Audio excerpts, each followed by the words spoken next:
Bonsoir à tous. Merci à Thalia pour cette présentation très chaleureuse. Elle a placé la barre très haut, donc je suis obligé de faire une belle conférence.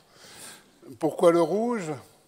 D'une part parce que je suis en train de terminer en effet un ouvrage sur l'histoire de cette couleur dans les sociétés occidentales, et de l'autre parce qu'il y a 4 ou 5 ans, peut-être un peu plus, dans ce même auditorium, j'étais venu parler de l'histoire sociale et culturelle de la couleur bleue.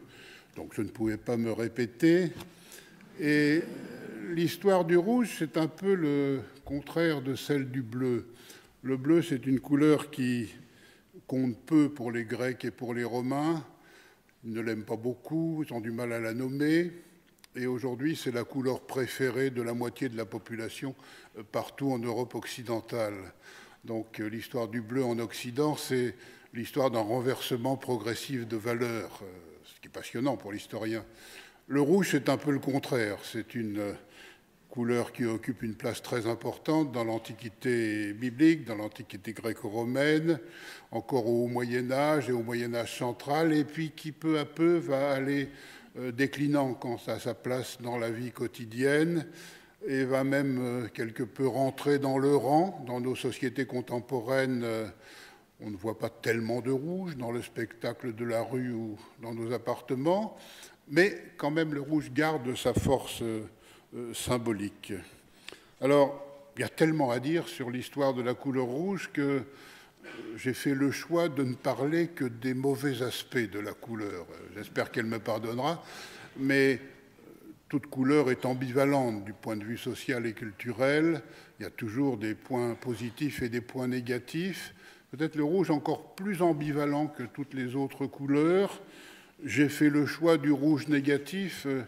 Comme toujours, chaque fois qu'un historien s'attaque à des domaines transgressifs, dévalorisants, péjoratifs, les documents sont plus bavards que du côté du laudatif, si je puis dire. Donc c'est plus facile d'enquêter sur les méchants que sur les bons.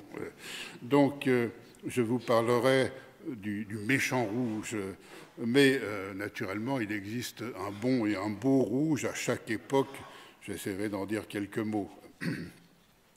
Avant de commencer, je voudrais en quelques phrases, parler un peu de mon travail d'historien des couleurs et dire à quelles conditions une histoire des couleurs qui reste à construire est possible. C'est rare que les historiens parlent des couleurs, et quand j'étais étudiant, ils n'en parlaient jamais, même dans des domaines où on aurait pu s'attendre à ce qu'on en parle un peu.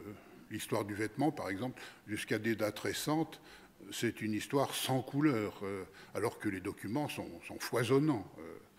Et plus encore, du côté de l'histoire de l'art, la couleur a été pendant très longtemps la grande absente, même du côté de l'histoire de la peinture. Il y a des auteurs qui arrivent à écrire 300 ou 500 pages sur l'œuvre d'un peintre ou sur une école picturale, sans jamais parler des couleurs. Vous pouvez faire l'expérience chez vous, en bibliothèque ou en librairie, avec un gros livre. Vous verrez que je ne mens pas.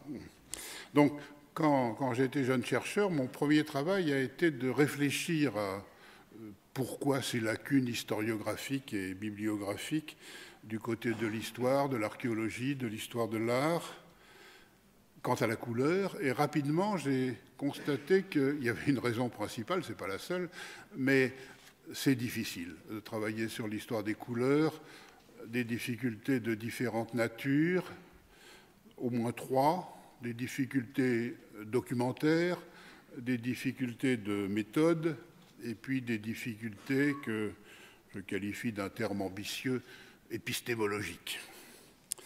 J'en dis 3 mots. Les difficultés documentaires viennent de ce que les couleurs que le passé nous a laissées sur des objets, sur des images, sur des monuments, des œuvres d'art, nous les voyons non pas dans leur état d'origine, mais tel que le temps les a transformés. Et l'écart est parfois énorme entre l'état d'origine et l'état actuel. Que faire? Est-ce qu'il faut essayer de retrouver cet état d'origine physiquement ou seulement par la pensée? Est-ce qu'il faut accepter l'idée que le travail du temps, c'est un document d'histoire? On en débat dans les musées, conservateurs, restaurateurs, historiens de l'art sont rarement d'accord entre eux sur ces questions difficiles, très difficiles. Également, difficultés documentaires qui tiennent à ce que nous voyons ces mêmes couleurs sur des objets, des images, des œuvres d'art, dans des conditions de lumière qui n'ont aucun rapport avec les conditions de lumière qu'ont connues les sociétés qui ont vécu avant l'apparition de l'électricité. Nous le savons tous, bien sûr, mais qui parmi nous s'en souvient quand il visite un musée ou une exposition? Personne ne s'en souvient, et on croit qu'on voit comme voyaient nos ancêtres. Or, jusqu'à la fin du XIXe siècle, ce n'est pas du tout l'électricité. Les lumières sont produites par des flammes, chandelles, lampes à huile, bougies, plus tard le gaz, c'est-à-dire des lumières qui bougent et qui font bouger les formes et les couleurs. Et pour les sensibilités anciennes, la couleur, ça bouge. La couleur, c'est du mouvement. C'est ce que dit Aristote d'ailleurs. Donc pour nous, avec notre courant électrique, tout est à peu près statique. Donc une différence considérable et que l'on oublie très, très, très souvent. Et puis, nos ancêtres ne savaient pas faire ce que nous savons faire, c'est-à-dire éclairer de manière uniforme une grande surface. Avec nos spots, pas trop de problèmes. Avant, dès que c'est un peu grand, une tapisserie, un panneau peint, un tableau de grande taille, il y a toujours des zones qui sont bien éclairées et d'autres qui ne le sont pas. Alors on dit ce sont des jeux de clair-obscur, mais c'est beaucoup plus compliqué que cela. Donc là non plus, le regard ne peut pas être le même. Et enfin, troisième difficulté documentaire, l'habitude qu'ont eu les historiens de l'art, les archéologues, pendant des générations et des générations, de travailler à partir d'une documentation en noir et blanc. La photographie, bien sûr, à partir du XIXe siècle, mais en amont de la photographie, l'image gravée et imprimée à l'encre noire sur du papier blanc. C'est ça qui fait la documentation. Quand Rubens, qui est un des plus grands peintres coloristes de tous les temps, fait reproduire ces tableaux, il les fait reproduire par la gravure en noir et blanc, et c'est ça qui circule dans toute l'Europe. Et ce qui est amusant, c'est qu'il s'emporte contre ces graveurs, qui sont des graveurs d'immense talent, parce qu'ils n'ont pas bien respecté ces couleurs, alors qu'ils travaillent en noir et blanc. Et ça dure jusqu'à ce que j'étais étudiant, moi. Dans les livres, les images étaient encore majoritairement en noir et blanc. Donc on a un peu l'impression que, malgré les changements que vous connaissez, l'accès plus facile à l'image en couleur, les modes de pensée sont quelque peu restés en noir et blanc jusqu'à aujourd'hui. J'ai même, moi, des collègues ou des amis, en 2016, historiens de la peinture, XVIIe, XVIIIe siècle, qui aujourd'hui encore préfèrent une documentation en noir et blanc avec l'idée que la couleur, ça gêne le regard, ça triche, ça trompe, ça ne permet pas bien d'étudier le style. Et si je dis qu'il y a une stylistique de la couleur, pas très bien compris ça. Qu'est-ce que Pastoreau entend par stylistique de la couleur? Donc des difficultés documentaires. Également des difficultés de méthode qui viennent de ce que, pour la couleur, quand nous regardons une surface colorée, quelle qu'elle soit, tous les problèmes se posent en même temps.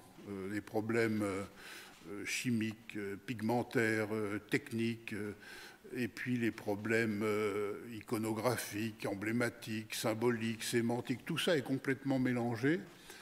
Et comme l'histoire des couleurs, c'est une discipline toute neuve, personne n'a encore proposé de grille d'analyse un peu pertinente et utilisable par la communauté scientifique dans son ensemble. Donc ça reste à construire. On a encore des problèmes de méthode sur lesquels je ne m'attarde pas, mais qui sont très lourds.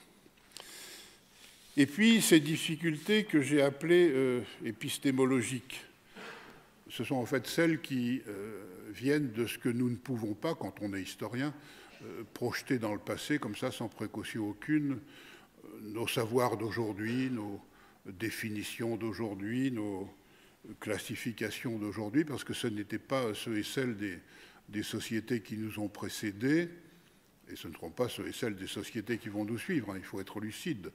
Nos connaissances actuelles ne sont pas des vérités, ce sont des étapes dans l'histoire des savoirs. Ce que, à propos de la couleur, écrivent les plus grands chimistes et les plus grands physiciens aujourd'hui, ça fera sourire les grands chimistes et les grands physiciens dans 3 siècles ou dans 5 siècles. Donc quand on est historien, il ne faut naturellement pas juger le passé à l'aune du présent, notamment pour les problèmes de connaissance. Mais comment faire? Parce que les écarts sont parfois énormes. Je prends un exemple tout simple. Nous, dès l'école maternelle, nous avons appris à mélanger du bleu et du jaune pour faire du vert. C'est quelque chose que l'on fait assez récemment. On sait très bien faire du jaune dans l'Antiquité, au Moyen-Âge, à la Renaissance, qu'on soit peintre ou qu'on soit teinturier. Mais jamais on ne mélange de bleu et de vert et de jaune pour faire du vert. On procède autrement. Donc quelque chose qui pour nous est une vérité, a une histoire relativement courte. On ne connaît pas le spectre au Moyen-Âge. Il est mis en valeur par Newton en 1666, mais un certain temps avoir des conséquences sur la vie quotidienne.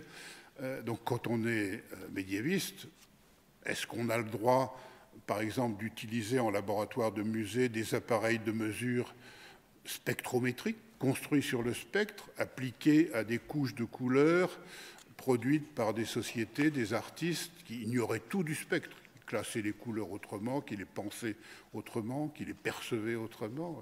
Où commence l'anachronisme? Voilà une difficulté. En même temps, nous sommes des chercheurs de notre temps, donc il semble légitime d'utiliser les connaissances de notre temps pour essayer de mieux comprendre le passé. Mais ces connaissances actuelles et les connaissances d'autrefois ne s'emboîtent pas. Il y a de véritables difficultés épistémologiques qui concernent beaucoup de problèmes, beaucoup de domaines aussi, pas seulement la couleur. Voilà donc quelques remarques en introduction pour souligner les difficultés. Ça a l'air facile comme ça de travailler sur l'histoire de la couleur, ça ne l'est pas du tout. Je crois que, après 40 ans de pratique, là où l'historien a un peu prise, ce sont les rapports entre couleurs et société, l'histoire sociale des couleurs, c'est-à-dire l'effet de langue et de lexique, la fabrication des pigments et des colorants, les teintures, le vêtement, qui est le grand code chromatique de la vie en société, le monde des emblèmes, des étiquettes, des armoiries, des symboles même, ça peut s'étudier. Dès qu'on passe à des questions plus esthétiques ou affectives ou oniriques, la couleur est un peu rebelle à l'analyse. Tant mieux, comme ça elle garde une partie de ses mystères. Donc ce dont je vais vous parler, c'est plutôt de l'histoire sociale des couleurs. Je dis souvent à mes étudiants que ce qui fait que la couleur est la couleur, ça n'est pas la nature, ça n'est même pas le couple œil-cerveau, c'est la société. Les problèmes de la couleur sont d'abord des problèmes de société, pas seulement, mais je crois d'abord, en tout cas pour l'historien. Alors le rouge, je pars de très haut. Le rouge, c'est la première couleur que l'homme a maîtrisée, l'homme occidental en tout cas, à la fois en peinture, dès le paléolithique, dans les peintures pariétales, le rouge est dominant, mais aussi en teinture, à des dates qu'on a du mal à cerner, mais on a l'impression que c'est dans la gamme des rouges que l'homme a été performant le plus tôt. Ça explique probablement pourquoi, dans d'assez nombreuses langues, il y a une synonymie soit entre rouge et coloré, coloratus en latin par exemple, a les deux sens, soit entre rouge et beau, comme dans les langues slaves. À Moscou, la place rouge, ce n'est pas la place communiste, c'est la belle place. Elle est déjà rouge à l'époque des tsars. Donc il y a cette idée d'une primauté du rouge qui va rester, dans les sociétés occidentales en tout cas, la première couleur, la couleur archétypale, même quand elle va être débordée dans de nombreux domaines par d'autres couleurs, et notamment par le bleu à partir du Moyen-Âge central. Alors, si pour la pré- et proto-histoire, on cherche les mauvais aspects de la couleur rouge, on ne va pas en trouver beaucoup, j'en ai pas trouvé même. Le rouge est plutôt pris en bonne part avec des vertus prophylactiques. Le rouge protège, il est quelque peu magique, il embellit, il y a déjà et des peintures corporelles et des pendentifs, des amulettes, des bijoux, nous dirions, dans cette couleur. Des petits morceaux nous sont parvenus, avec toujours probablement deux référents qu'on va retrouver tout au long de l'histoire de la couleur rouge. D'un côté le feu et de l'autre le sang. Le sang, ça n'a rien d'étonnant. Tous les vertébrés ont le sang rouge. Le feu, ça l'est davantage parce que ça nous semble évident que le feu soit associé au rouge. Or, le feu n'est jamais rouge. Si on regarde bien, il est blanc, il est orangé, il est jaune, il est bleu, quelquefois blanc et même vert, rarement rouge, et les braises sont orangées plutôt. Mais enfin, archétypalement, le feu est rouge. Alors, dans l'Antiquité, les choses sont un petit peu plus nuancées, et on va trouver des mauvais rouges à côté des bons rouges. Les bons rouges, c'est le pouvoir, c'est la force, c'est la victoire, c'est la beauté, le luxe et même l'amour déjà. La couleur entretient des rapports avec ces notions dans la Grèce et dans la Rome antique très étroits. Il y a aussi des mauvais aspects de la couleur rouge, notamment dans les mythologies. On a un certain nombre de divinités associées à la couleur rouge, soit par les attributs, le vêtement, soit par la couleur de la peau, soit par celle des cheveux roux. Dans le panthéon scandinave, par exemple, le mauvais dieu, Lokis, est un dieu roux et qui, quand il intervient, provoque du rouge, à un titre ou à un autre. Chez les Égyptiens, il y a le dieu Seth, qui, à certains moments de son histoire, est un dieu très très négatif, meurtrier d'Osiris, etc. Donc il y a déjà ce rouge de la violence, de la transgression, de la mort aussi, même le dieu Arès chez les Grecs, Mars chez les Romains, on en fait le dieu de la guerre, on exagère un peu, Mars c'est le dieu qui intervient violemment. Voilà, les problèmes se posent plutôt comme ça, et intervenant violemment, il entretient avec le rouge des couleurs, avec le rouge des rapports assez étroits. Et puis, on a déjà dans la Rome antique des morales de la couleur, des morales sociales, avec un discours qu'on trouve déjà dans l'histoire naturelle de Pline, par exemple, ou sous la plume d'Ovide ou de poètes comme Martial, qui se scandalisent de la tenue des femmes, des fards et des cosmétiques excessifs. Au Bas-Empire, surtout quand, en matière de rouge pour les lèvres et les pommettes, les matrones romaines sont passées du rouge au rouge violacé, puis au rouge noirâtre. Ça scandalise beaucoup. Il y a aussi des produits dangereux. Vous voyez à l'écran un mur d'une villa à Pompéi, après donc, les redécouvertes du XVIIIe siècle. L'éruption du Vésuve, c'est 79 de notre ère. Et ce qu'on oublie souvent, c'est qu'avant l'éruption de 79, il y en a eu d'autres, ou des tremblements de terre, qui avaient pas mal détruit de villas à Pompéi. Et dans les années 60, on avait reconstruit. Et ce sont souvent des nouveaux riches qui reconstruisent. Et ils veulent des produits très chers pour leur nouvelle villa, et notamment un pigment qui coûte très cher, le cinabre, un sulfure naturel de mercure qui est importé de fort loin, du cœur de l'Espagne. Il faut en mettre partout pour montrer qu'on est riche, et il y en a beaucoup, beaucoup à Pompéi.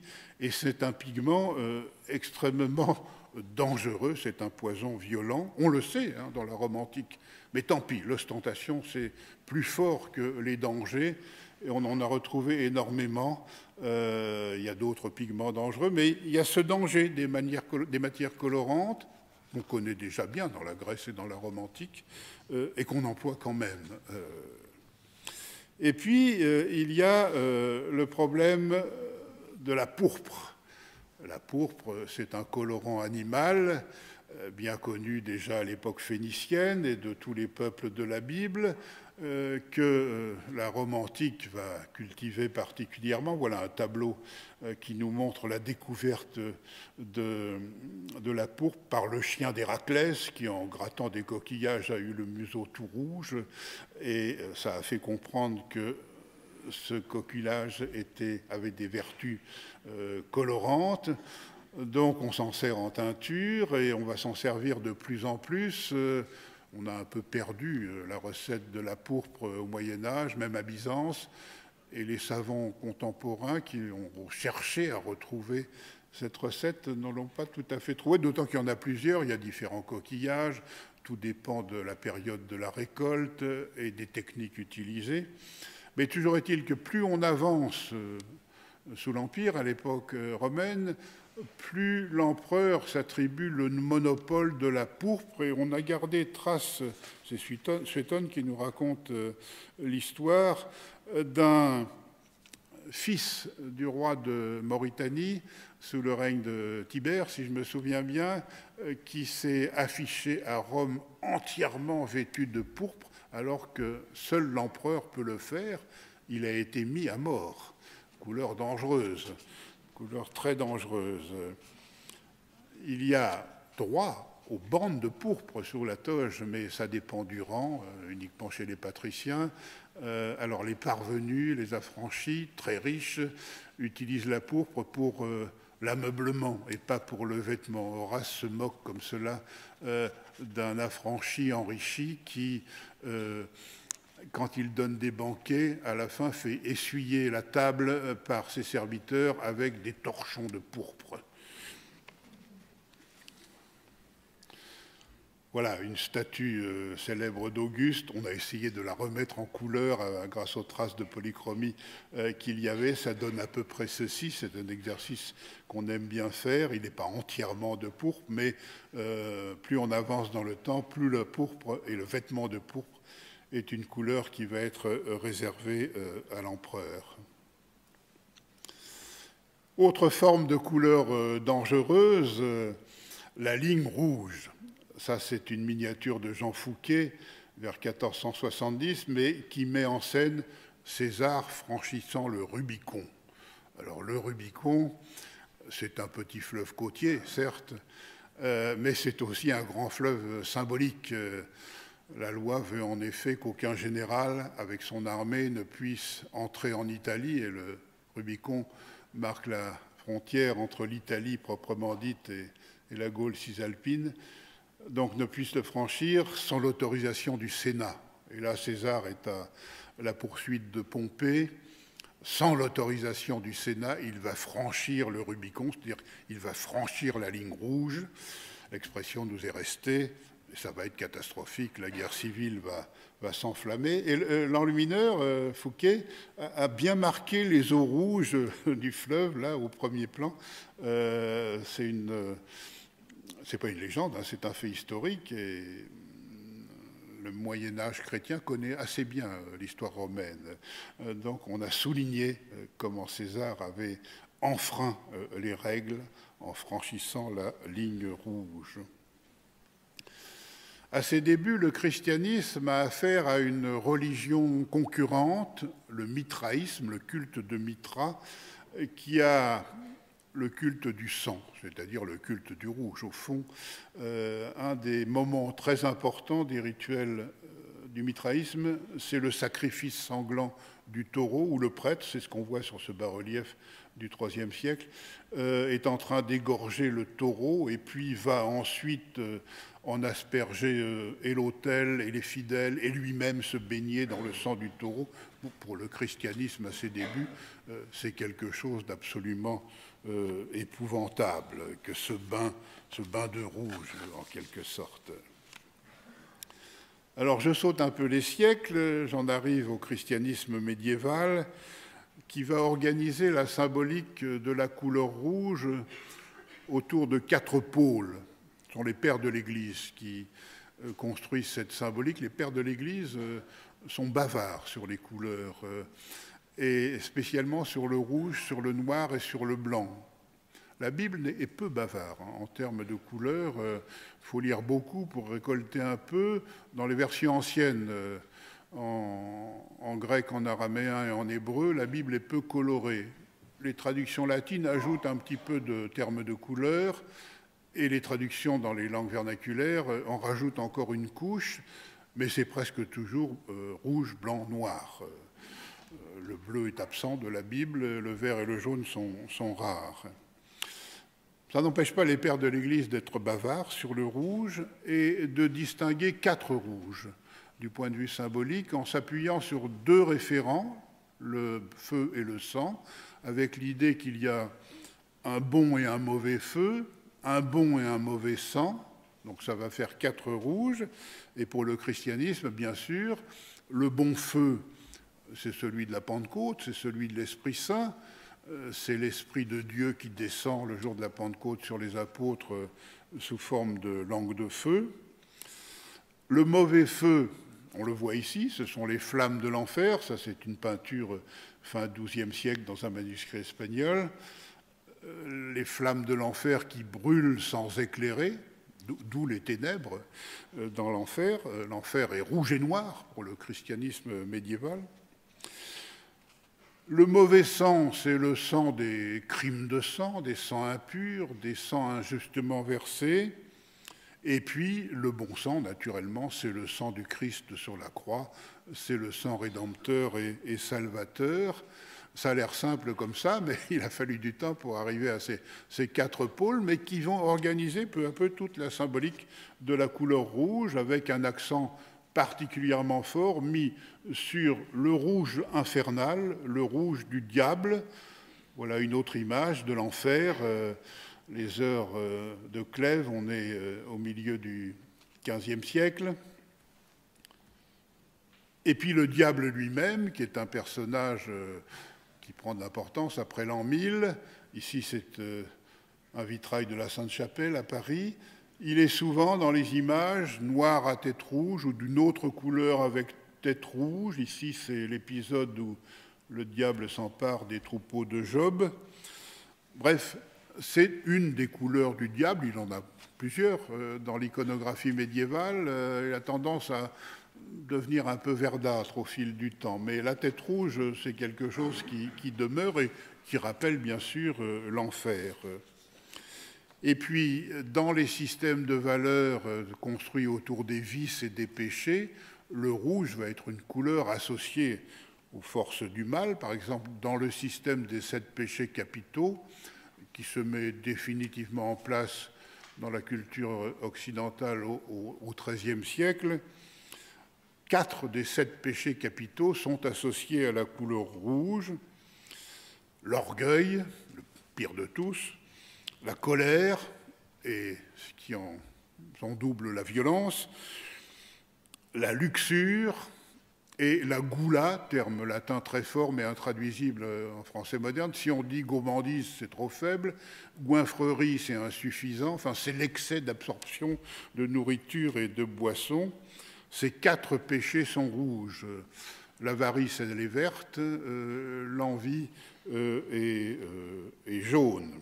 Et la paresse, assez indéterminée. Ce qui est intéressant, c'est la luxure, parce que luxure a à voir avec l'amour. Et l'amour est rouge au Moyen-Âge. Aussi bien l'amour chrétien, l'amour pour son prochain ou l'amour pour le Christ, la caritas, c'est rouge, mais aussi la luxure, le commerce charnel, la fornication et même la débauche professionnelle, tout ça, ça a à voir avec le rouge. Dans les villes d'Italie et d'Allemagne, à la fin du Moyen-Âge, des règlements vestimentaires imposent aux prostituées, qui sont tout à fait tolérées, de porter une pièce de vêtement qui les distingue des honnêtes femmes, et le plus souvent, c'est une pièce de vêtement rouge, et ce rouge de la prostitution, il va avoir une longue histoire, on va le retrouver à l'époque moderne. Alors, les personnages négatifs, à un titre ou à un autre, peuvent être associés au rouge, pas toujours, mais assez souvent. Voici Caïn en train de tuer Abel dans un vitrail de la cathédrale d'Ulm vers 1460. Caïn est un homme rouge pour la culture médiévale. Voici le chevalier vermeil dans les romans de chevalerie, assez souvent fait éruption au devant du héros qui est sur le chemin d'aventure, un personnage mystérieux qui porte un vêtement monochrome, housse du cheval, écu, bannière, d'une seule couleur. Si c'est le vert, c'est toujours un jeune chevalier qui va être cause de désordre. Si c'est le blanc, en général, c'est un personnage âgé qui va être plein de conseils et de sagesse. Si c'est l'or, c'est un roi. Si c'est le bleu, ça n'existe pas, il n'y a pas de chevalier bleu. Et si c'est le rouge, c'est toujours un chevalier animé de mauvaises intentions, parfois même un personnage qui vient de l'autre monde pour défier le héros. Et dans cette miniature célèbre du Codex Manesseux, on est à Zurich vers 1300, on voit le chevalier vermeil sur notre droite qui affronte un personnage qui a dans l'écu en cimier un clocher qui incarne l'Église en quelque sorte. Là, le rouge est ennemi de l'Église. Et puis il y a tout le dossier des roux sur lequel la culture médiévale est très pesante. Avoir les cheveux roux ou le poil roux, comme le renard ici, c'est très négatif. C'est comme si le roux associait les mauvais aspects du rouge et les mauvais aspects du jaune. Les mauvais aspects du jaune sont le mensonge, la trahison, la perfidie, la félonie. Alors, il y a un certain nombre de personnages. En médaillon, vous voyez sur la gauche encore Caïn tuant Abel. Non seulement il est vêtu de rouge, mais il a les cheveux roux, comme le renard. Tous les animaux à poil roux sont négatifs. Le renard, qui est le rusé par excellence, le malin même, un qualificatif qui partage avec le diable. Mais l'écureuil aussi, qui pour nous est un animal extrêmement sympathique. Buffon même en fait le plus bel animal de la création après le cheval, mais on est au XVIIIe siècle. Au Moyen-Âge, on n'aime pas beaucoup l'écureuil. Il y a même des auteurs très sévères avec l'écureuil. Il est paresseux, il dort une partie de l'année. Il est lubrique, il passe son temps à se cajoler avec ses congénères. Il est avaricieux parce qu'il stocke des noisettes plus qu'il n'a besoin. Et il est stupide parce qu'il n'arrive pas à retrouver les noisettes qu'il a cachées. Et quand j'étais jeune chercheur, la revue des caisses d'épargne à Paris, qui a pour emblème un écureuil, m'avait demandé un article sur l'histoire et la symbolique de l'écureuil. Et je suis allé raconter tout ça, qu'il était paresseux, avaricieux, stupide. Ça n'a pas plu. Et mon article n'a pas été publié. Mais je ne mens pas, hein, l'écureuil est très négatif dans les bestiaires médiévaux. Un auteur allemand du XIVe siècle l'appelle le singe de la forêt. Et ça n'est pas laudatif. Voilà un Judas à cheveux roux dans le fameux retable d'Isenheim. On est en Alsace vers 1500. Alors il y a aussi, je n'en ai pas parlé, le rouge de la justice au Moyen-Âge, qui est ambivalent. Il y a le juge habillé de rouge, et ce rouge judiciaire va avoir une histoire longue. Mais il y a aussi le juge angélique. Adam et Ève au paradis étaient nus. Ils ont péché, ils ont mangé le fruit défendu, ils sont chassés du paradis. Et dans les images médiévales, c'est presque toujours un ange rouge qui les chasse du paradis et qui en plus leur remet un vêtement. J'y reviendrai tout à l'heure. Voilà un vitrail. Nous sommes toujours dans la cathédrale d'Ulm vers 1460. Voilà un devant d'autel d'une petite église de Catalogne, aujourd'hui au musée d'art catalan, magnifique à Barcelone, avec deux rouges, hein, le rouge du sang des martyrs et le rouge des bourreaux en train de le mettre à mort. Voici Saint-Georges tuant le dragon avec la fameuse princesse. Et dans celle-là, je ne sais pas, mais dans cette image-là, ce qui est intéressant, c'est que des analyses en laboratoire ont été faites et on s'est aperçu que ce n'est pas le même pigment que les peintres utilisent pour mettre en scène le rouge. Le rouge de la robe de la princesse et de la selle de Saint-Georges ou de son vêtement armorié sont peints avec un certain pigment, et le rouge de la gueule du dragon, un autre pigment. Or, à l'œil, ça semble être le même pigment, mais dans la matière colorante, il y a un enjeu, on a choisi deux pigments différents. C'est exactement la même chose quand, à la même époque, une vierge à l'enfant, par exemple, la vierge au milieu, en manteau bleu, et puis tout autour d'autres éléments bleus, ça a l'air d'être le même bleu, et si on fait une analyse pigmentaire, on va s'apercevoir que le bleu de la Vierge, c'est du lapis lazuli, c'est-à-dire un pigment qui coûte extrêmement cher, et puis qu'autour, c'est un bleu végétal ou de l'azurite, des pigments qui coûtent moins cher.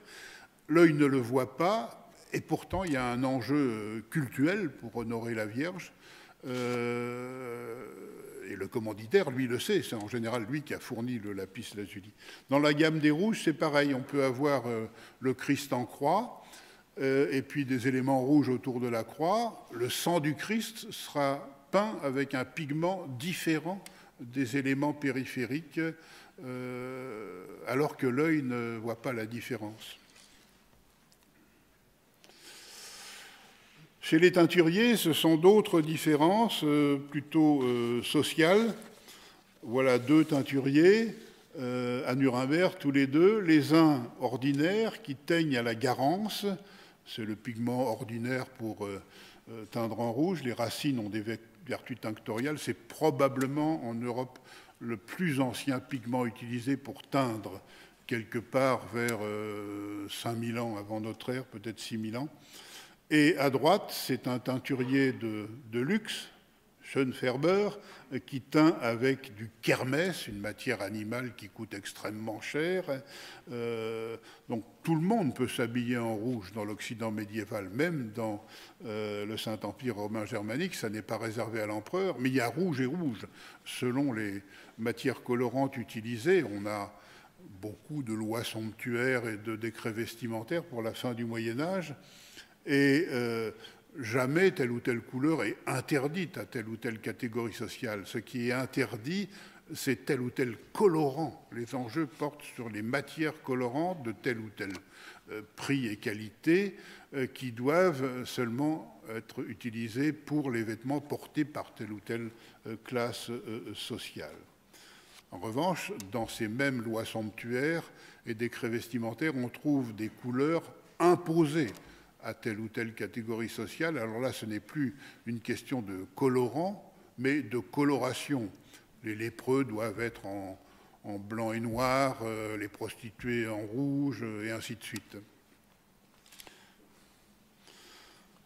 À l'époque moderne, il se produit pour l'histoire des couleurs quelque chose de considérable, la réforme protestante. Les grands réformateurs protestants moralisent beaucoup les couleurs. Il faut en parler ici à Genève. En gros, on a beaucoup de sermons notamment. Ils distinguent des couleurs honnêtes et des couleurs déshonnêtes. Non seulement pour un bon chrétien, mais même pour un bon citoyen, à Genève par exemple. Les couleurs honnêtes sont le noir, le gris, le blanc et le bleu, qui est dans le bon groupe. Et les couleurs déshonnêtes, le vert, le jaune et surtout le rouge, non seulement trop voyant, indécent, immoral, mais papiste. Et donc, chasse est faite, Zwingli est terrible, à Zurich, chasse est faite à la couleur rouge, mais à Genève un peu aussi, dans les dernières années de Calvin, et surtout après la mort de Calvin.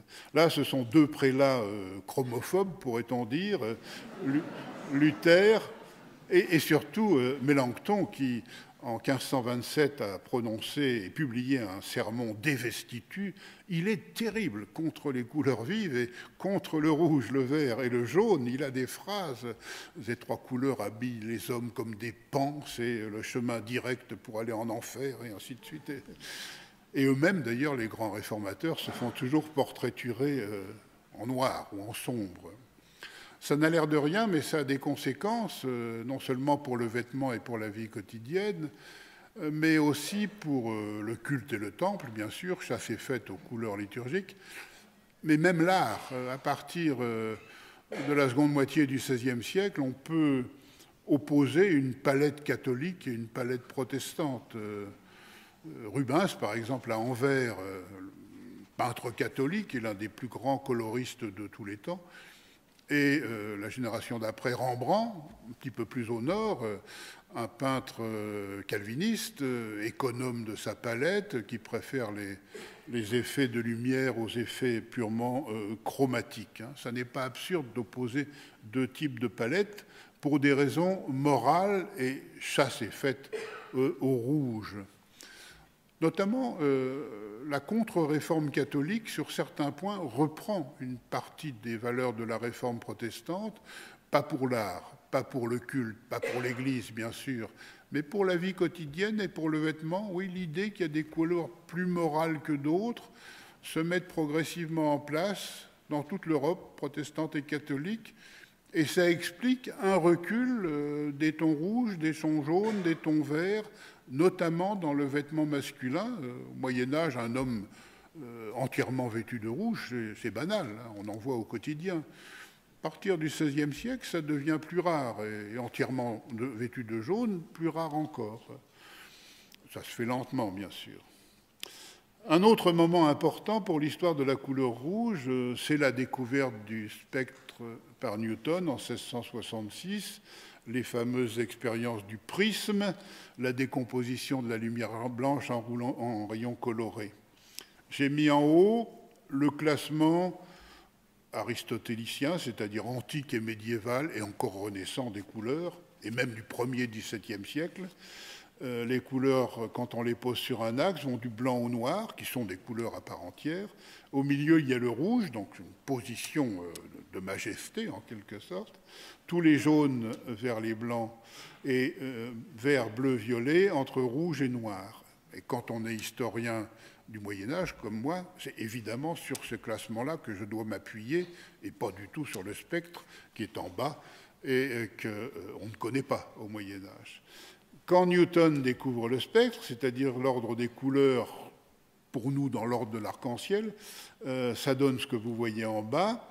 Ça met un certain temps à avoir des conséquences pratiques sur la vie quotidienne, mais au XVIIIe siècle, on y vient.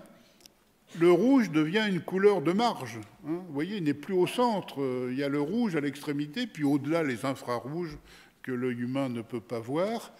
C'est un changement de statut pour la science qui correspond un peu au changement de statut du rouge pour la société. Le rouge qui est en déclin dans la vie quotidienne à partir des XVIe et XVIIe siècles est aussi quelque peu en déclin pour les hommes de science. Hein. Ça confirme l'idée à laquelle j'adhère tout à fait. Quand il y a des mutations, dans le domaine des couleurs en tout cas, au fond, la science vient en dernier, confirmer ce que la société faisait déjà depuis un certain temps.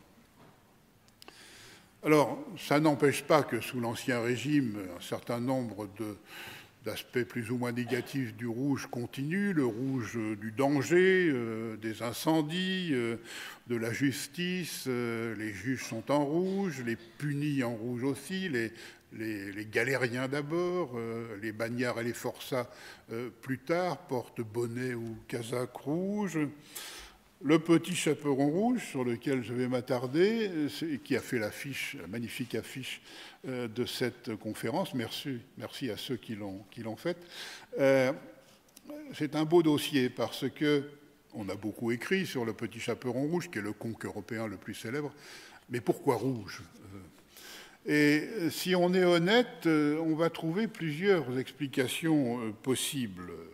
Banalement, on peut dire, bah oui, c'est rouge, le sang va couler, donc ça annonce un épisode à venir, le loup va dévorer la petite fille. Ça n'est pas faux, mais dans les sociétés anciennes, ça ne fonctionne pas comme ça. Ce que l'histoire littéraire appelle un événement à fonctionnalité retardée.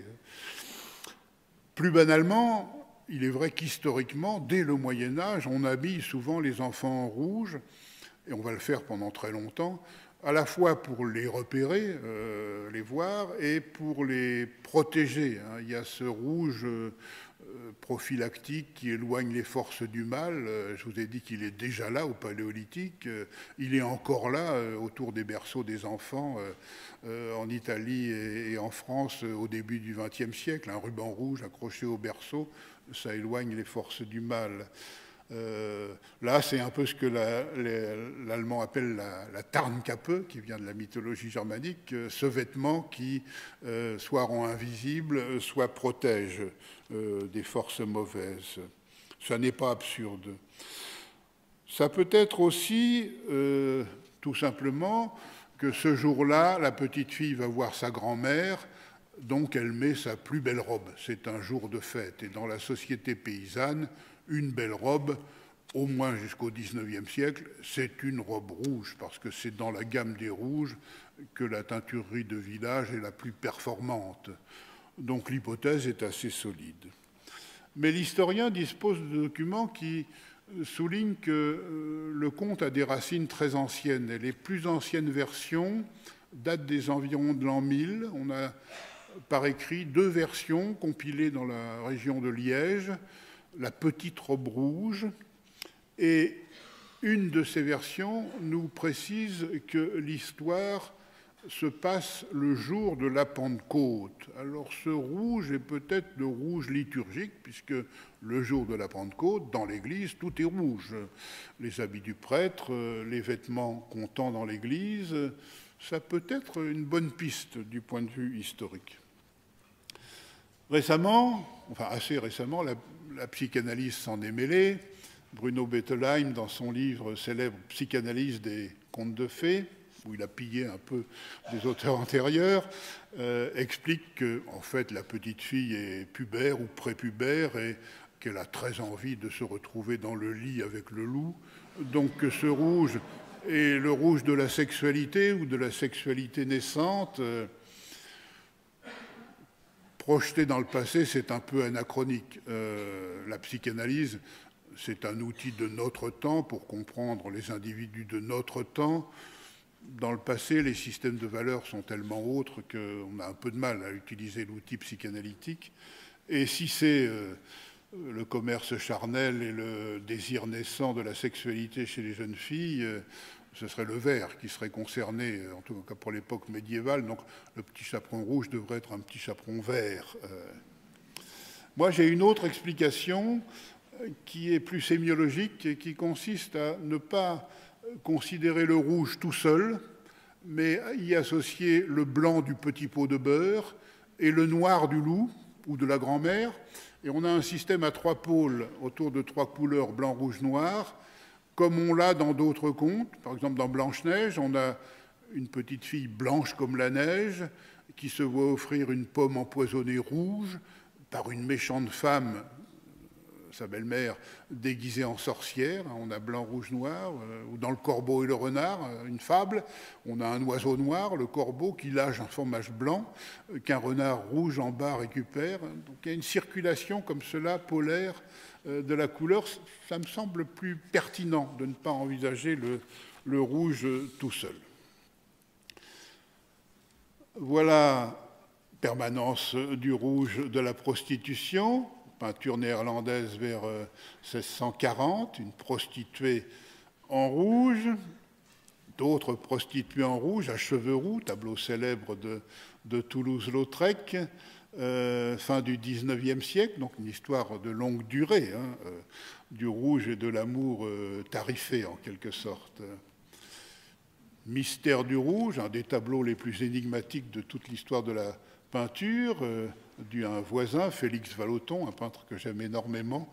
La chambre rouge, rien n'est dit, mais on sent qu'il va se passer des choses tout à fait inquiétantes et de l'ordre de la transgression.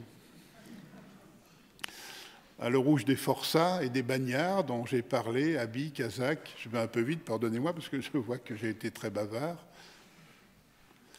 Le rouge de la justice, qui est encore bien présent à l'époque moderne, où elle a une exécution au camp de Cayenne avec le condamné, sa tête coupée, et non seulement il porte un vêtement rayé, qui est celui des bagnards, mais un vêtement rayé rouge et blanc. Ça renforce encore plus. Si c'était bleu et blanc, ce serait un peu plus faible. Mais rouge et blanc, c'est du dramatique.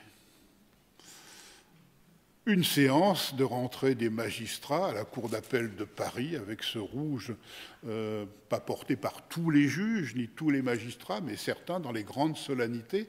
Donc ce rouge du juge, il traverse toutes les époques, sinon partout en Europe occidentale, dans beaucoup de pays d'Europe occidentale. Rouge de la justice, la copie d'écolier, corrigée en rouge. Là, c'est une copie complètement nulle, vous voyez. Et je racontais hier à Talia que j'ai appris qu'en Angleterre, depuis des dates assez récentes, on n'a plus le droit de corriger les cahiers ni les copies des écoliers et des collégiens en rouge parce que ça perturberait les enfants. Il faut le faire en vert, couleur d'espérance, que le devoir suivant sera meilleur. Ça nous fait rire, mais c'est un fait authentique qui va probablement s'étendre à toute l'Europe. Tabou sur le rouge. Alors le rouge politique, c'est un gros dossier que vous connaissez évidemment, qui naît sous la Révolution française avec l'apparition du drapeau rouge. Le voilà. C'est un événement bien précis. Sous l'Ancien Régime, sortir un drapeau rouge un peu partout en Europe, c'est avertir d'un danger. Donc c'est un drapeau animé de bonnes intentions et assez pacifique. Prévenir la foule qu'il y a un danger imminent. Et au mois de juin 1791, à Paris, sur le Champ de Mars, la foule s'était rassemblée pour signer des cahiers demandant la démission du roi Louis XVI. Et puis il y a eu des mouvements de foule, ça s'agitait. Les autorités ont sorti le drapeau rouge pour inviter la foule à se disperser. Et on ne sait pas pourquoi, la troupe a tiré, il y a eu des morts, les premiers martyrs de la Révolution, et ce drapeau pacifique est devenu un drapeau politique dès le lendemain de cet événement du Champ de Mars, et un drapeau insurrectionnel repris tout au long du XIXe siècle dans les révolutions, celle de 1830, celle de 1848, ici à Paris, celle de la Commune de Paris en 1871. C'est un drapeau révolutionnaire, insurrectionnel, devenu, comme vous le savez, le drapeau de la gauche, de l'extrême gauche, du communisme, de l'URSS, de la Chine, de leurs pays satellites et affidés. C'est la couleur du petit livre rouge de Mao Tse-tung, l'un des plus grands succès de librairie de tous les temps, mais pas le plus grand. La Bible le devance largement, et Agatha Christie également. Et moi, j'ai vu, en mai 68, dans les rues de Paris, un événement politique et chromatique considérable, le drapeau rouge de l'extrême gauche, débordé sur sa gauche par un autre drapeau, le drapeau noir des anarchistes et des nihilistes. Personne n'y a fait attention sur le coup, mais c'était un événement quand même très très important. Il y avait plus à gauche que la gauche du rouge et du rouge politique. Alors, dans nos sociétés d'aujourd'hui, qu'est-ce qui reste de ce rouge dangereux, donc qui a une longue histoire? J'ai laissé de côté le rouge de la beauté, du pouvoir, de l'amour, de la séduction, de la fête. Bien sûr, il faudrait parler de tous ces rouges-là.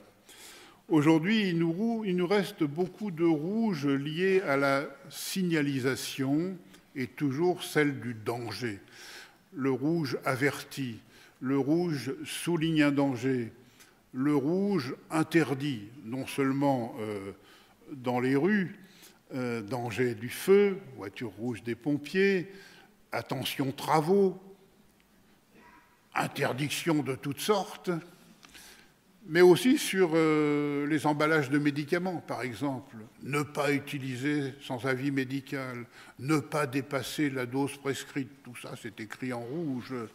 C'est ce rouge du danger et de l'interdiction qui trouve au fond son apogée dans le système des feux tricolores. Voici un panneau qui moi spécialiste de l'héraldique, me fait penser à une armoirie. On peut décrire ce panneau en termes de blason sans aucune difficulté.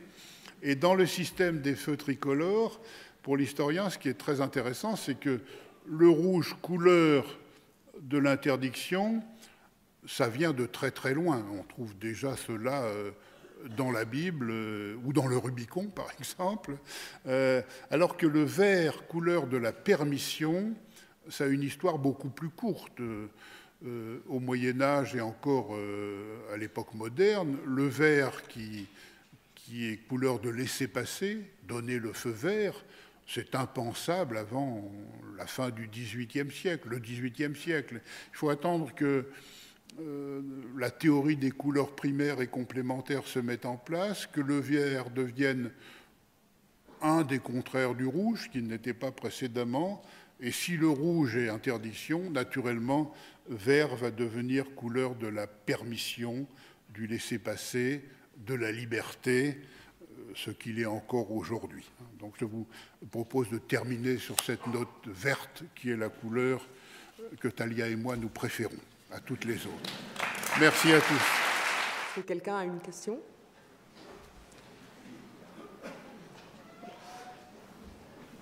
Le rouge vous a assommé ?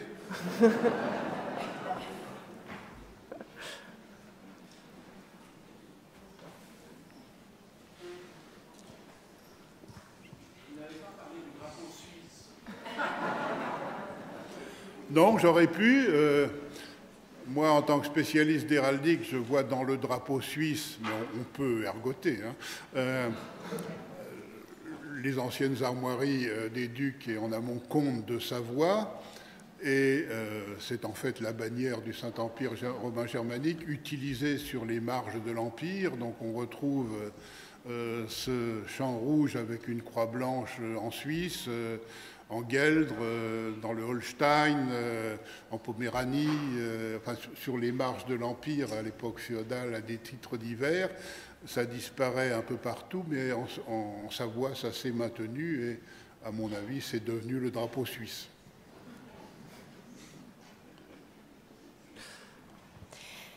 Voilà ma question.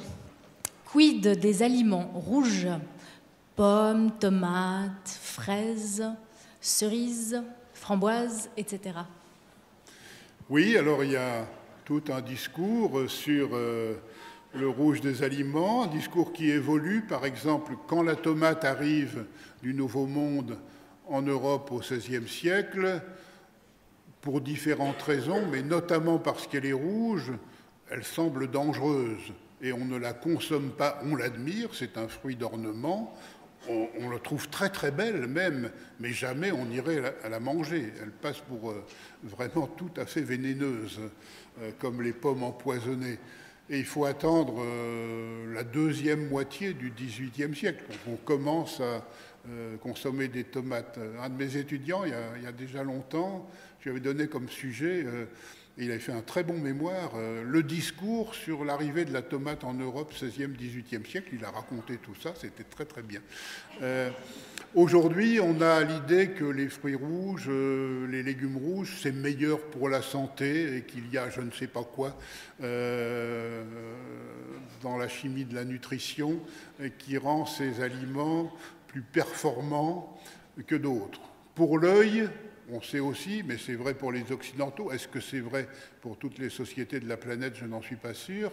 Le rouge attire l'œil, les enfants sont attirés quand on leur donne des bonbons de différentes couleurs, vont d'abord choisir les bonbons rouges, les friandises rouges. Donc il y a un goût, un plaisir, un côté apéritif du rouge. On écrit pas mal en ce moment sur le décor des restaurants, quelles sont les couleurs qui ouvrent l'appétit, etc. Si ça n'est pas un restaurant de fruits de mer, vaut mieux éviter le bleu. Mais le rouge et le jaune ouvriraient davantage l'appétit que les autres couleurs. Tout ça est culturel. À mon avis, ça ne repose absolument sur rien de physiologique, mais beaucoup de chercheurs pensent le contraire. Tout ça est très culturel et ce sont des conventions qui varient dans le temps et dans l'espace. Quand j'étais adolescent et même étudiant, il n'était pas rare que les neurologues affirment que dans la perception des couleurs, il y a une chronologie et que les nourrissons voient d'abord le rouge, puis ensuite d'autres couleurs. Le rouge aurait été en avance. Ce sont des théories aujourd'hui abandonnées par tous les neurologues. Donc vous voyez, les discours changent et parfois même vite dans l'histoire et dans la symbolique des couleurs et dans les pratiques sociales des couleurs. Il n'y a pas de vérité, il y a des phénomènes qui changent plus ou moins vite et qui diffèrent d'une société à l'autre, d'une culture à l'autre. Une question de symbolique politique. Le drapeau turc est rouge. Est-ce que le rouge de ce drapeau a été choisi pour être le contraire du drapeau grec qui est bleu et qu'il y aurait là une opposition politique des deux couleurs ou il y aurait une autre raison? Non, c'est le contraire. C'est-à-dire que le rouge turc, c'est le rouge de l'Empire ottoman, qui est un rouge politique de large géographie. Et dans l'Empire ottoman, les minorités chrétiennes, parfois, pas toujours, se sont emblématisées par la couleur bleue. Donc c'est bleu contre rouge, mais le drapeau dominant, évidemment, c'est celui du pouvoir central, c'est le rouge ottoman. En terre d'islam, le vert est la couleur religieuse, c'est la couleur religieuse de l'islam, avec l'idée que Mahomet, on a quelques témoignages de ses proches, aimait cette couleur, portait étendard vert au combat, avait un turban vert, etc. On ne sait pas très bien, mais dans les générations qui ont suivi, le vert est devenu une sorte de couleur religieuse, puis même sacrée, unifiant l'islam. Sacré parfois au point que, aujourd'hui encore, quand on fait des tapis, on ne met pas de vert pour qu'on ne marche pas sur cette couleur trop respectée. Mais après, dans l'islam, il y a à côté de la couleur religieuse, le vert, des couleurs politiques selon les dynasties. Les Fatimides en noir, les Abbassides dans une autre couleur, et ainsi de suite, qui laissent des traces autour surtout de blanc, rouge et noir.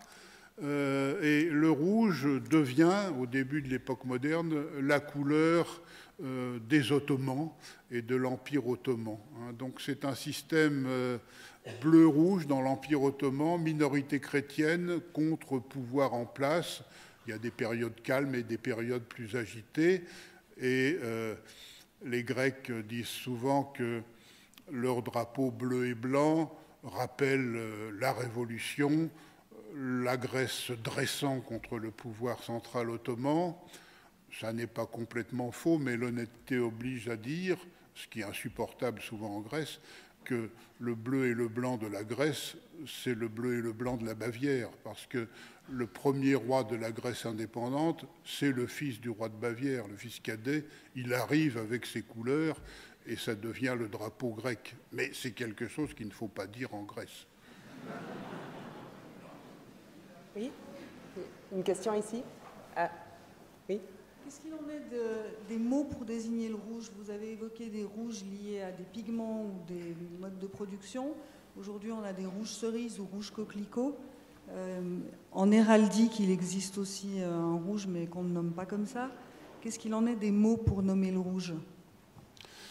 Oui, il y a un lexique extrêmement diversifié. Déjà en latin classique, il y a, pour dire les nuances du rouge, un lexique plus abondant que pour n'importe quelle autre couleur. Il y a un terme de base, Roubert, avec son doublé Rubeus, probablement évoquant l'idée de force, de vigueur, d'énergie. Mais il y a beaucoup d'autres mots empruntés soit aux techniques tinctoriales, soit aux techniques picturales, soit à la nature. Un mot comme roséus, par exemple, l'adjectif roséus qui est assez fréquent, ça ne veut pas du tout dire rose, ça veut dire un beau rouge.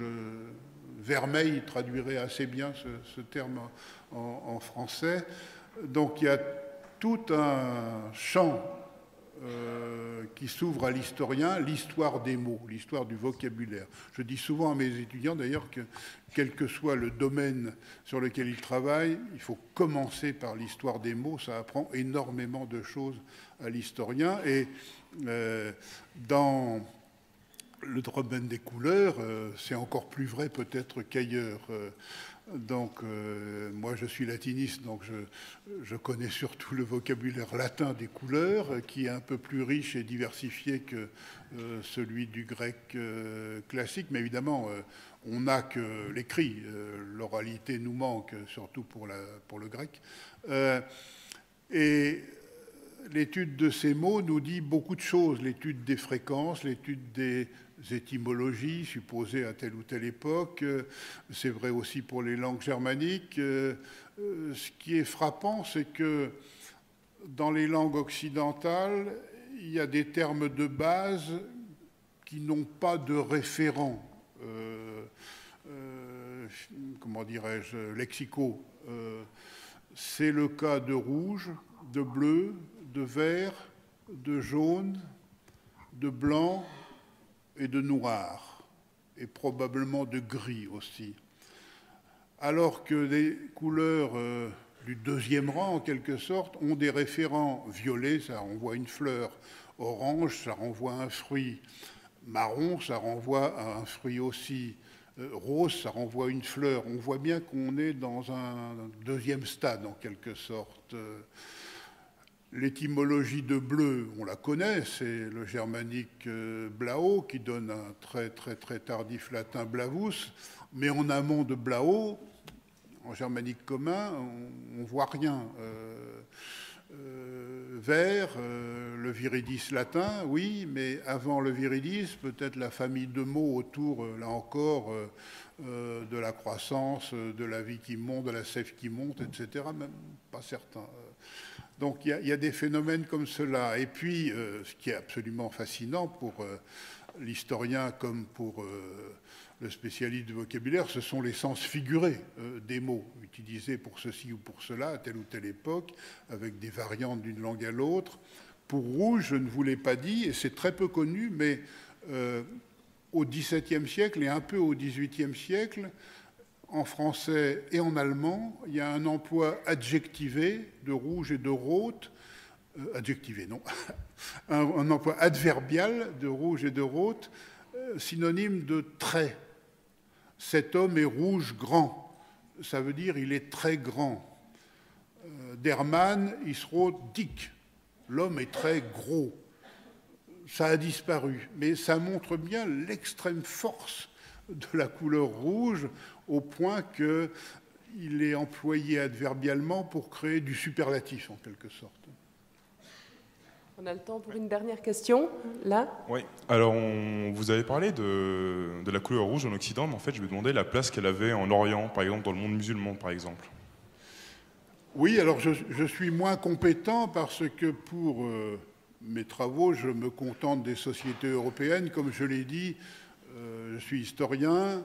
Je pense que les problèmes de la couleur sont d'abord des problèmes de société. Donc, pour bien les étudier, il faut connaître les sociétés concernées. Et l'historien que je suis ne peut pas connaître toutes les sociétés de la planète.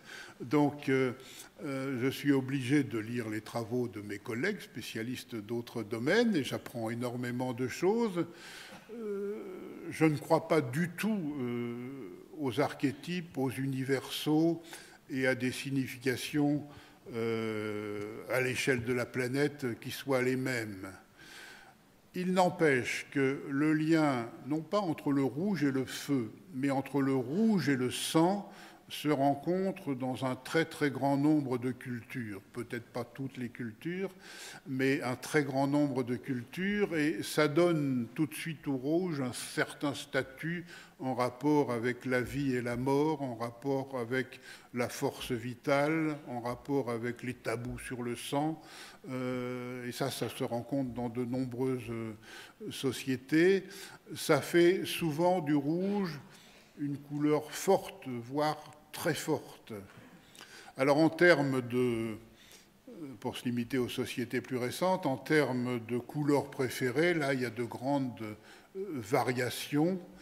Je m'intéresse beaucoup à ce dossier parce que depuis la fin du XIXe siècle, en Europe, nous disposons d'enquêtes d'opinion. On demande dans la rue aux gens quelle est votre couleur préférée. On a des milliers de résultats d'enquêtes de ce type. La publicité en a besoin. Et ce qui est fascinant pour les historiens, c'est que depuis la fin du XIXe siècle, les résultats sont toujours les mêmes. Malgré les changements de société, malgré les nouvelles lumières, malgré les nouvelles matières, toujours les mêmes. Le bleu écrase tout, couleur préférée de la moitié de la population, devant le vert, mais loin derrière, entre 15 et 20%, puis le rouge seulement en troisième position, autour de 12%, presque à égalité avec le noir, et ensuite le blanc et le jaune, pour se limiter aux 6 couleurs de base.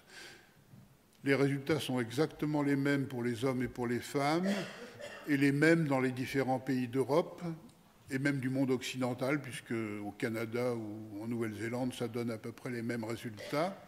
Alors que si on passe au Japon ou en Afrique noire ou même en Amérique du Sud, ça va donner des résultats tout à fait différents. Le bleu, par exemple, dans les enquêtes d'opinion au Japon, n'est pas très bien placé comme couleur préférée. En revanche, le rose, qui est souvent en très queue de peloton en Europe, est très bien placé dans la civilisation japonaise contemporaine. Non seulement pour les femmes, mais pour les hommes aussi. Donc tout ça est très culturel, bien sûr. Et je rêve naturellement de manière utopique, mais j'aimerais avoir pour le Moyen-Âge, dont je suis spécialiste, des enquêtes d'opinion du même genre. Mais c'est impossible parce que, peut-être on peut terminer là-dessus, nous pouvons tous dans cette salle dire j'aime le rouge, j'aime le bleu, je déteste le violet, c'est mon cas. Un Romain ne peut pas dire ça, un Grec non plus dans l'Antiquité, parce que la couleur n'est pas une chose en soi, séparée de son support et de sa matière. Un Romain dira j'aime les toges rouges, j'aime les toges blanches, je déteste les fleurs bleues. La couleur est adjectif.